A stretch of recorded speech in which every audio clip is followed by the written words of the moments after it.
పూర్వాన కర్ణాటక దేశం, ఉత్తరాన మధ్య దేశం, దక్షిణాన కాంచీ వరకు సువిశాల దక్షిణ దేశం అంతా సుఖ సంతోషాలతో ఉండాలనే మా కోరిక.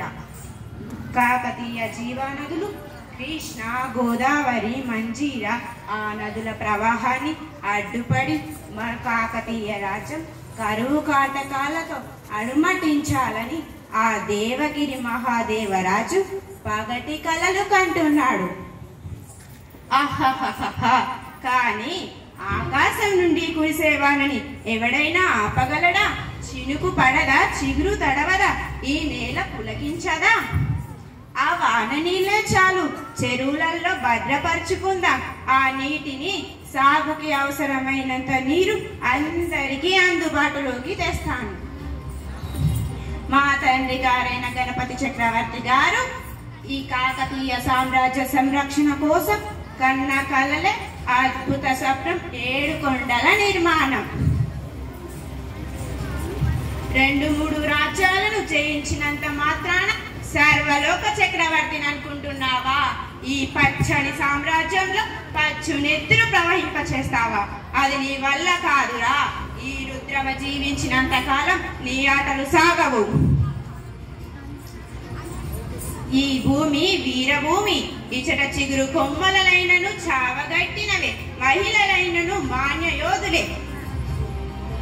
విద్యలో విచారం లేదు, సదనాల సరసిజాతం లేదు, సమరంబు మధ్య తీరండు మార్తండులై, గుణములో వినద గుణశీనులై, ఈ ఏకశీల నగర వీరబలిత విర్రవీతులని వానికేమి తెలియను?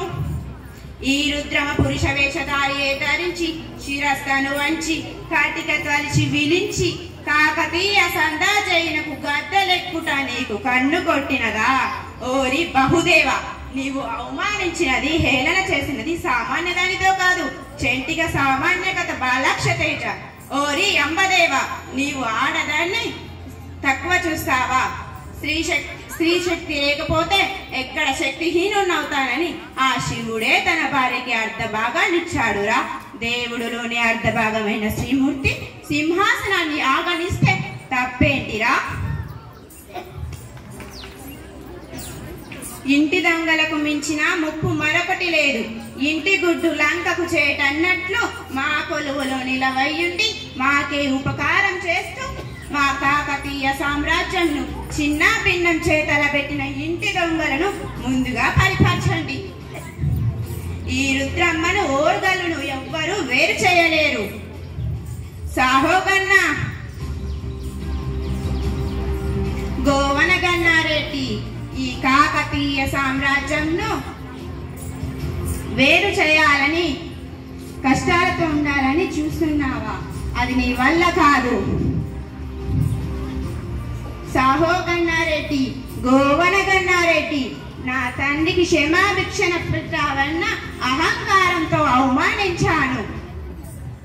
నా కన్న తండ్రి చూడాల్సింది నీ శవాన్ని కాదు, నీ ధరోభవాన్ని. అందుకే అందరి ముందు నీకు నేను క్షమాభిక్షణ ప్రదర్శిస్తున్నాను. పో, వెళ్ళిపో. ఎవరి మీదన నిపగా సాటి భారతీయుల మీదన మనలో మనం రాజ విస్తరణ కోసం కొట్టుకు చేస్తుంటే ఈ దేశం ఏమవుతుంది? ఎన్నాళ్ళిలా మనం గతం నుండి నేర్చుకున్నది ఏదీ లేదా? మహాదేవ, ఒక తల్లి పాలు తాగిన వారు అన్నదమ్ములైతే ఒకే నది నీరు తాగి బ్రతికే వాళ్ళు అన్నదమ్ములం, అక్క చెల్లెలం కాలేమా?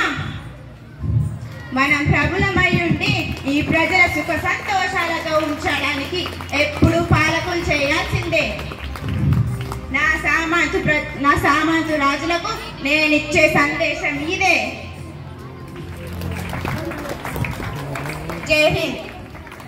Very good. చక్కగా రుద్రమదేవి ఏకపాత్ర అభినయాన్ని చక్కగా ప్రదర్శించారు అమ్మాయి.